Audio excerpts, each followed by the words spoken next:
હવે જોઈએ ઉદાહરણ 5.9. કારના એક્સિડન્ટને ત્રાદર્શ્ય કરવા માટે કારના ઉત્પાદકો જુદા જુદા સ્પ્રિંગ અચળાંકવાળી સ્પ્રિંગ સાથે કારોની અથડામણનો અભ્યાસ કરે છે.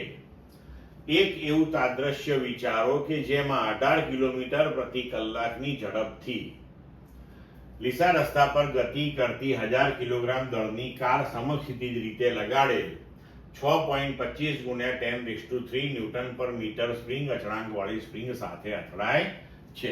એટલે આગળનો જે ઉદાહરણ છે એની જ આપણે આ રકમ લીધી છે, પણ હવે અહીંયા જે ચેન્જ છે, અહીં સુધી આગળનો જ એક્ઝામ્પલ છે. હવે આની અંદર આપણે ચેન્જ લાવીએ, બરોબર? હવે એ ચેન્જ સમજો એટલે તમને ક્લિયર થાય એક્ઝામ્પલ કે હવે આપણે આ લીસા શબ્દ કાઢી નાખીએ.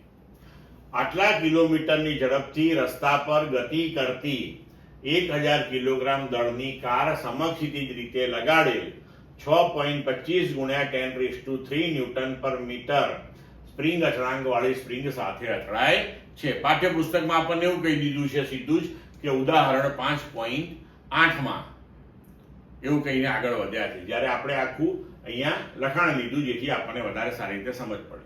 હવે રસ્તો જે છે લીસો નથી, મતલબ કે ઘર્ષણ વાળો છે, તો ઘર્ષણના અચળાંક મ્યુના 0.5 મૂલ્ય માટે સ્પ્રિંગનું મહત્તમ સંકોચન ગણો. હવે આખો દાખલો જુદી રીતે ગણવો પડશે. અહીંયા આગળ ઘર્ષણ અચળાંક આપ્યો છે, મતલબ કે રસ્તા ઉપર આપણે ઘર્ષણ બળ જે લાગી રહ્યું છે તેને ધ્યાનમાં લેવાનું છે. ઘર્ષણ બળ હંમેશા ગતિની વિરુદ્ધ દિશામાં હોય અને સ્પ્રિંગ બળ પણ ગતિની વિરુદ્ધ દિશામાં હશે. હવે અહીં આપણે આ જે આપણને ઉદાહરણ આપ્યું છે તેને કાર્ય ઉર્જા પ્રમેય પ્રમાણે ગણવું પડશે. જુઓ, અહીં આપણને m v k g બધું આપેલું છે, એઝ ઇટ ઇઝ આપણે લખી લીધું આગળના ઉદાહરણ પ્રમાણે. હવે જુઓ અહીંયા કિસ્સો કેવો થશે કે કાર જ્યારે સ્પ્રિંગ સાથે અથડાશે અને સ્પ્રિંગ નું સંકોચન થશે એ વખતે સ્પ્રિંગ બળ જે છે એ સ્થાનાંતરની વિરુદ્ધમાં, બરોબર? તો આપણે આ જે અહીંયા આગળ આકૃતિમાં દર્શાવ્યું છે તે પ્રમાણે કહી શકીએ કે સ્થાનાંતરની વિરુદ્ધમાં સ્પ્રિંગ બળ છે. સ્થાનાંતર -x માં થઈ રહ્યું છે એટલે અહીં +x બતાવ્યું છે.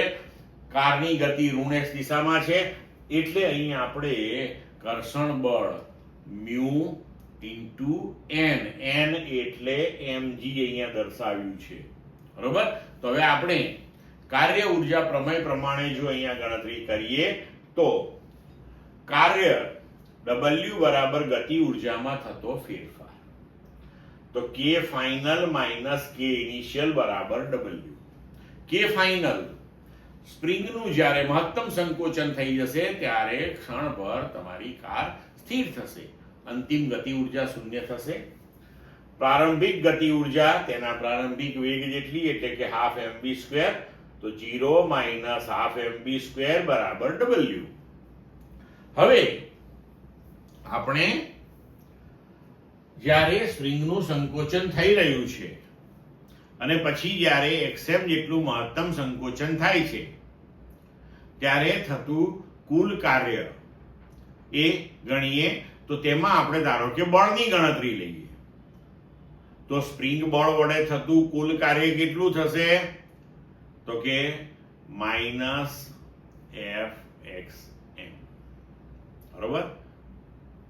રાઈટ. અને ઘર્ષણ બળ વડે થતું કાર્ય કેટલું થશે? તો કે ઘર્ષણ બળ ગુણ્યા સ્થાનાંતર. તો હવે પરિણામી બળ જે છે તેના વડે થતું કાર્ય W બરાબર સ્પ્રિંગ બળ ઇન્ટુ સ્થાનાંતર, અને તેને આપણે સંકલનની મદદથી આગળ ઉપર ગણી ગયા છીએ કે સ્પ્રિંગ બળ વડે થતું કાર્ય -½ kxm² થશે અને ઘર્ષણ બળ વડે થતું કાર્ય તો ઘર્ષણ બળ છે μmg અને સ્થાનાંતર થશે xm, તો -μmg xm. આપણે ઋણ એટલા માટે લીધા છે કે આ કાર્ય જે છે તેમાં બળ અને સ્થાનાંતર વિરુદ્ધ દિશાઓમાં છે. હવે આપણે સમીકરણ 1 અને સમીકરણ 2 ને સરખાવી દઈએ તો -12mv² બરાબર -12 kxm² -μmgxm. હવે અહીં આપણે xm શોધવાનું છે, બરોબર છે. બંને બાજુએ આપણે -1 વડે ગુણી નાખીએ તો બંને બાજુએથી માઇનસ નિશાની કેન્સલ થઈ ગઈ.